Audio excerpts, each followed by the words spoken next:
இன்னைக்கு பாண்டியன் ஸ்டோர்ல கோமதி வந்து கடைக்கு போவா. அப்போ சரவணன் கேட்பான், "ஏம்மா நீங்க உங்களுக்கு தான் உடம்பு சரியில்லையே! நீங்க எதுக்குங்க வந்தீங்க?" அப்படின்னு சொல்லி கேட்கும்போது, கோமதி சொல்லுவா, "நான் வந்து நல்லா தான்ப்பா ஆயிட்டு" அப்படின்னு சொல்லி, "எனக்கு ஒண்ணும் பிரச்சனை இல்ல." அந்த மாரி சொல்லுவா. அப்போ அங்கேருந்து பாண்டியன் அப்படியே அவள பார்ப்பான். பார்த்த உடனே டக்குனு மனசு, "ஐயோ! அவர் பார்த்துட்டாரே!" அப்படின்னு சொல்லிட்டு, திரும்ப வந்து பேச்ச மாத்தி, "ஆமாம்மா எனக்கு கொஞ்சம் இப்பவும் ஒரு மாரி தான் வருது. எனக்கு படபடன்னு தான் இருக்குது." அப்படிங்கிற மாதிரி பேச்ச மாத்திருவா.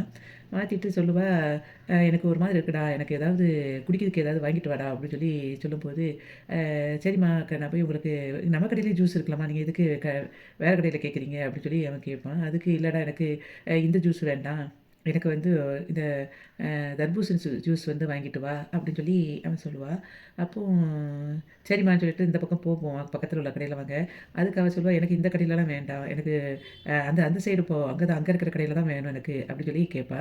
"பார்த்து பொறுமையா வாங்கிட்டு வாடா" அப்படின்னு சொல்லி அனுப்பி விட்டுருவா. அதுக்கப்புறம் பாண்டியன்ட்ட போய் நின்னு பேசுவா. "ஏங்க என் மேல இன்னும் உங்களுக்கு கோவமா தான் இருக்கா? உடம்பு சரியில்லன்னு சொல்லிட்டு இருக்கேன். அப்போ கூட உங்களுக்கு என்கிட்ட பேசணும்னு தோணல தோண மாட்டேங்குது. அப்படித்தானே?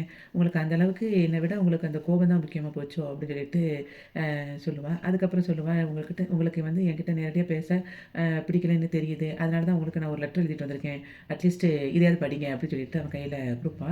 அப்போ அவன் அப்படியே பெசாட்ல இருப்பான். எடுத்து படிங்க அப்படின்னு சொல்லி திரும்பியும் சொல்லுவா. அப்போ அவன் எடுத்து அத பார்த்துட்டு இருக்க நேரத்தில ஒரு கடைக்கு ஒரு அம்மா வந்து, அண்ணே எனக்கு முட்டை 3 முட்டை வேணும். காசு பிறவு தரேன் அப்படின்னு சொல்லி சொல்லுவா. அப்ப அத கேட்டுட்டு கோமதிக்கு வந்து அ கோவம் வரும். உள்ளுக்குள்ள மனசுக்குள்ள பேசுவா, வாங்க வந்தது கடனு. அது இந்த நேரத்தில தான் வரணுமா? அப்படின்னு சொல்லிட்டு இருக்கும்போதே, நீங்க படிங்க. நான் வேணா போய் எடுத்துட்டு வரேன் முட்டைய அப்படிம்பா. கோமதி வந்து சொல்ல சொல்லிட்டு இருக்கும்போதே அத கண்டுக்காம அவன் போய் பாண்டியன் போய் முட்டைய எடுத்துட்டு, அந்த 3 முட்டையும் வந்து கோமதி குடுத்த லெட்டர்லயே பேக் பண்ணி அப்படியே கொண்டு குடுத்துருவான். அப்போ உடனே ஐய்யயோ! அவ வந்து லெட்டரு என்னோட லெட்டர் அப்படின்னு சொல்லிட்டு அந்த அம்மா பின்னாடியே வேகமா போவா. கடைசில பார்த்தா அந்த அம்மா வந்து போயிருவா. இவ வந்து அப்படியே கோவத்துல அப்படியே சோகமா அப்படியே வந்துகிட்டு இருக்கும்போது, ஆட்டோல மீனா உட்காந்துட்டு நின்னுட்டு இருப்பா. அப்புறம் அத்தை போறத பார்த்தோன்னே, "அத்தை என்ன ஆச்சுன்னு?" சொல்லி கேட்பா. உங்க அத்தை மாமா லெட்டர் படிச்சாரா?" அப்படி இப்படின்னு சொல்லி கேட்டுட்டு இருக்கும்போது, "அதெல்லாம் இல்லடி. அவர் வந்து அந்த அம்மாகிட்ட அப்படி முட்டையில வந்து பேப்பர் மடிச்சு குடுத்துட்டாரு." அப்படின்னு சொல்லி சொல்லுவா. அப்போ நீங்க அத வந்து பார்த்துட்டு சும்மாவே இருந்தீங்கன்னா, நான் என்ன பண்றது? அப்படிங்கிற மாதிரி பேசிட்டு இருக்கும்போது தான், அப்ப அவ சொல்லுவா, "அந்த அம்மாவுக்கு வயசு எத்தன இருக்கும்?" அப்படின்னு சொல்லி மீனா வந்து கோமதிட்ட கேட்பா. அதுக்கு என் வயசு இருக்கும் அப்படின்னு சொல்லி கோமதி சொல்லுவா. அப்போ உடனே, "அத்தை நீங்க எழுதின ஒரு லெட்டர வந்து அந்த அம்மா படிச்சா, அந்த அம்மா திரும்ப தப்பா நினைக்காதா மாமாவ? அது அந்த அம்மாவுக்கு தான் எழுதி குடுத்துருக்காங்கன்னு" அப்படின்னு சொன்ன உடனே, "அச்சச்சோ! அது வேற இருக்கா? வாடி அப்போ என்ன பண்றது?" அப்படின்னு யோசிக்கும்போது அவ சொல்லுவா மீனா, அந்த அம்மா எங்க போனாங்கன்னோனே, "இந்த பக்கம் தான் போனாங்கன்னோனே" சரி அந்த ஆட்டோக்காரங்கட்ட சொல்லுவா, "நீங்க வெயிட் பண்ணுங்கன்னா, நாங்க 2 பேரும் இப்ப வந்துர்றோம்" அப்படின்னு சொல்லிட்டு 2 பேரும் வேகமா போயிட்டே இருப்பாங்க. அப்ப போய்க்கிட்டு இருக்கும்போது, மீனா கிட்ட அந்த வழியா சரவணன் வந்துட்டு, "அம்மா ஜூஸு வாங்கிட்டு வந்துட்டுருக்கேன். நீ எங்க போய்க்கிட்டு இருக்க?" அப்படின்னோனே, போடா முதல்ல போய் அப்பா அங்க தனியா இருக்காரு. நீ அங்க போய் நின்னு, நான் இப்ப வந்துடுறேன்" அப்படின்னு சொல்லிட்டு தேடிட்டு இருப்பாங்க. பார்த்தா அதுக்கப்புறம் அந்த அம்மா டர்னிங்ல போய்க்கிட்டு இருப்பா.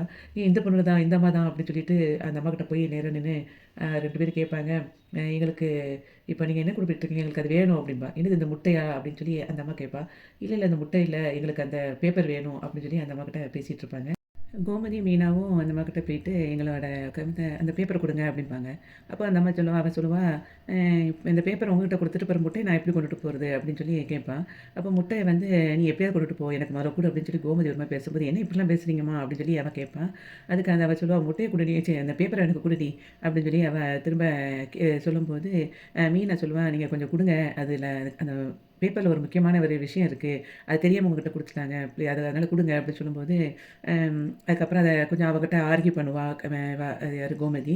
கொஞ்சம் பேசிட்டு அதுக்கப்புறம் அந்த இத வாங்கி முட்டைய வந்து மட்டும் அந்த பொண்ணு கையில குடுத்துட்டு அனுப்பிருவா. அனுப்பி முடிச்சோனே, மீனா சொல்லுவா அந்த பொண்ணு அத்தைகிட்ட, "ஆமா நீங்க அந்த அம்மாவுக்கு வயசு எத்தன இருக்குன்னு சொல்லி சொன்னீங்க?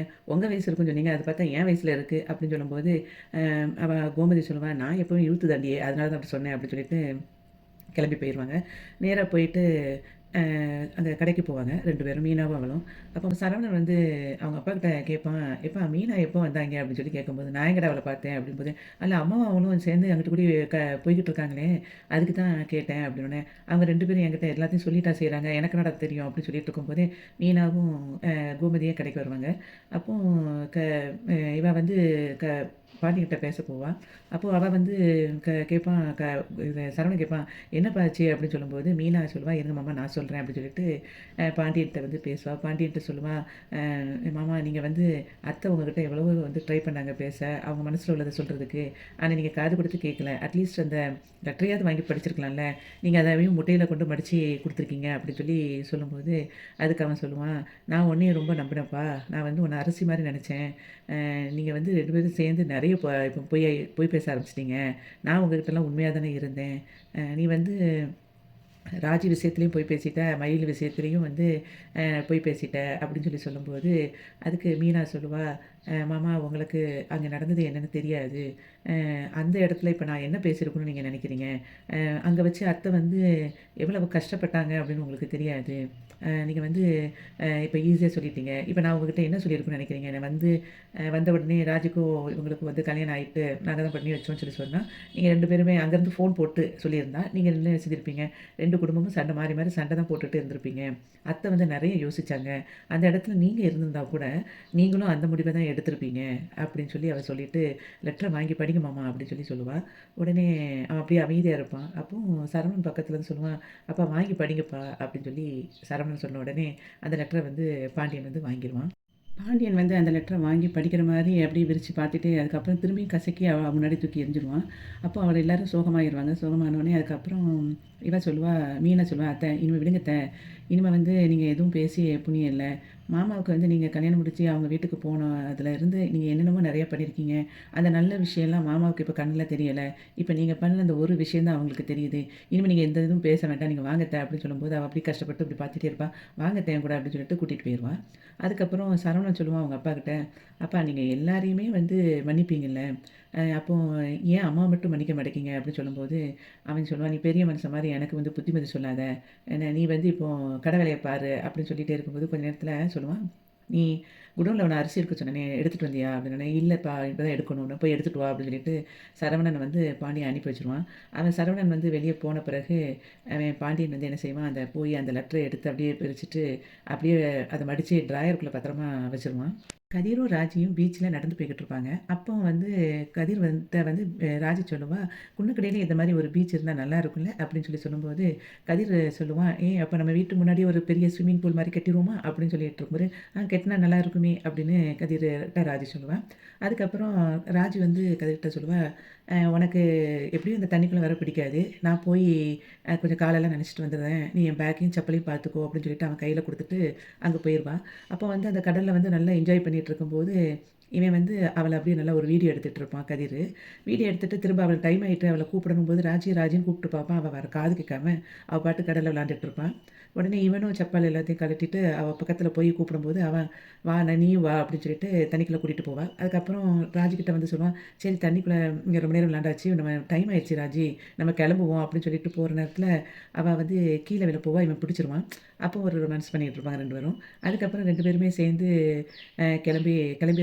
கிளம்பிட்டு இருக்கும்போது ராஜி சொல்லுவா, "நம்ம ஒரு ஃபோட்டோ எடுத்துக்கலாமா?" அப்படின்னு சொல்லி கேட்பா.